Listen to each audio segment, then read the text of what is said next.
Boa noite, turma. Tudo bem com vocês? Espero que sim. Dando então continuidade às nossas aulas, tá? Sobre doenças parasitárias. Nesse caso em específico, sobre protozoários. Nós vamos estar falando sobre mais uma doença causada por esses protozoários, que é a malária, tá? A malária, ela vai ser uma doença que vai ter como vetor, quem é o vetor? Aquele que carrega o protozoário, aquele que vai transmitir para outras pessoas, tá? Esse vetor se chama anófilis. Então, esse mosquito chamado anófilis também pode ser chamado, né, de anofelino. Anófilis é a parte científica do nome desse mosquito. Tá? Ele é parecido com um pernilongo. É o maior índice de picada desse mosquito ao entardecer. Tá? Então, o ciclo da malária ela vai acontecer, tá, em 3 níveis: homem, mosquito e homem de novo. Tá?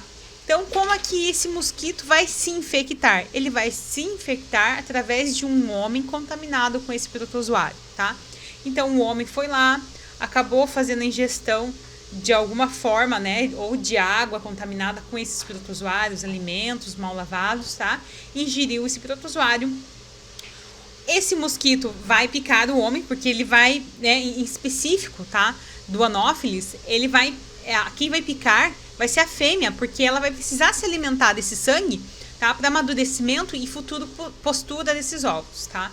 Então, ela vai se alimentar ao entardecer, tá? Que é o horário, né, de maior índice dessas picadas.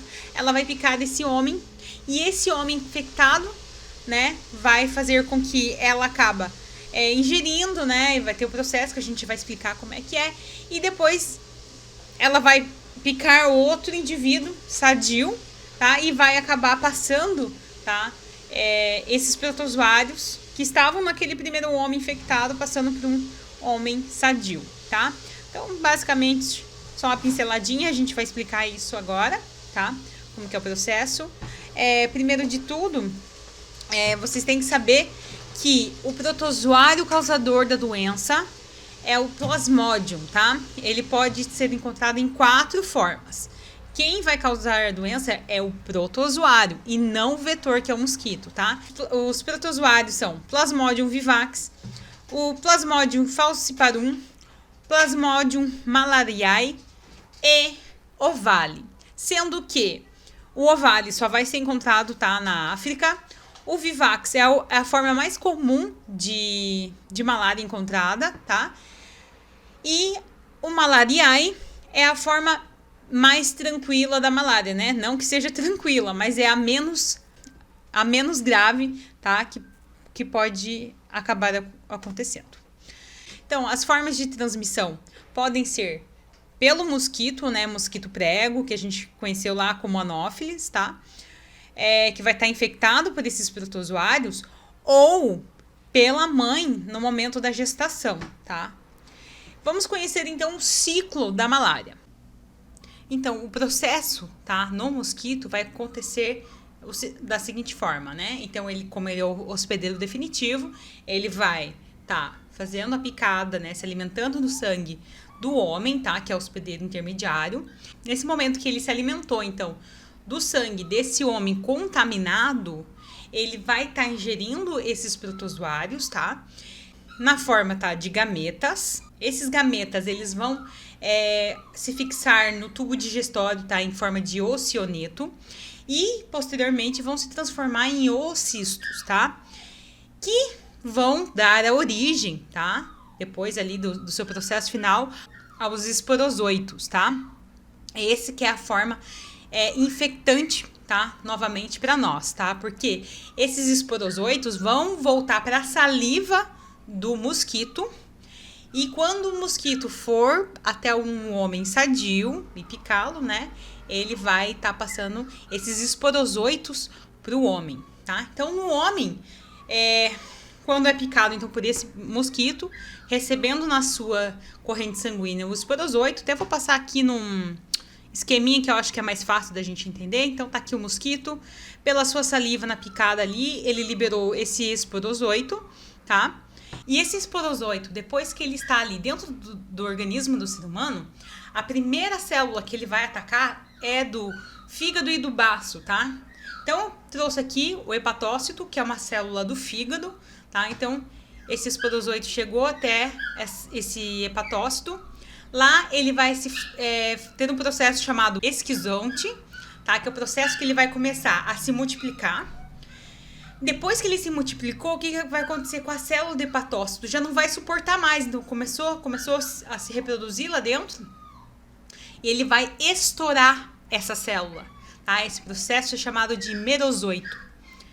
Então, depois que ela eclodiu, né, da célula do hepatócito, ela vai infectar as hemácias, tá? Então, ela vai para a hemácia, vai ter esse processo, né, chamado de trofozoito. Então, ela vai começar o processo de exonte novamente, ela vai começar a se multiplicar, só que dentro da célula da hemácia. E o mesmo processo do merozoito, que é eclodir. Ela vai destruir, então, aquela hemácia, fazendo com que haja uma nova disseminação para as outras hemácias. Então, esse processo vai acontecendo e vai infectando as outras hemácias e, consequentemente, a pessoa vai tendo uma piora conforme o decorrer do tempo. Então, a prevenção contra o mosquito, né, contra a picada, não tem nenhuma vacina, nem nada que a gente possa fazer, mas a prevenção, né, pode ser feita através de uso de repelentes, mosqueteiros em volta das camas, uso de roupas com mangas compridas, calças compridas, tá? Para que impeça, né, esse mosquito de picar. Os sintomas são febre alta, uma das características pode ser a febre terçã, que o indivíduo, então, por exemplo, lá, o Joãozinho estava bem hoje, foi picado e no dia seguinte ele teve febre. Passou ali um dia estava bem, passou outro dia estava bem, no outro também, depois teve febre. Passou mais um dia estava bem, o outro estava bem, depois febre. Então, a cada 3 dias o indivíduo vai tendo febre, vai ficando bem, febre, vai ficando bem. É uma febre bem característica da malária, tá? Outro sintoma são os calafrios intensos, tá? Que a pessoa passa a ter, né? Aquela sudorese constante. Dor de cabeça no corpo, a pessoa vai ficando, né? Com aquele mal-estar, falta de apetite. A pele vai ficando amarelada. Por quê? Porque a malária, ela ataca o fígado, então destruindo, né? As células, né? Do fígado, a pessoa vai tendo, né, os olhos, o fundo dos olhos amarelado, a pele amarelada, é uma característica, então, da malária, e o cansaço profundo, tá? Eu trouxe para vocês como é que é a técnica, né, de coleta e preparação dessas lâminas, tá? Para ser identificada se existe ou não a malária. Mais uma parte, assim, para vocês estarem copiando um caderno, tá estudando ali, só dando uma lida, tá? Mais pra frente vocês vão estar vendo essa parte prática, mas nada mais é do que processinho bem simples, tá? Então essa aqui é a nossa aula de hoje, espero que vocês tenham entendido. Qualquer dúvida deixa nos comentários aqui, tá? Vou estar lançando atividades para vocês com algumas perguntinhas do que a gente viu até agora. Qualquer dúvida também deixa aí pra mim, tá? Vou deixar um tempinho, assim, uns dias para vocês conseguirem fazerem as atividades, tá? Terem tempo. Qualquer dúvida, não deixe de escrever seu comentário, tá? Pergunta lá. Boa aula para vocês, pessoal!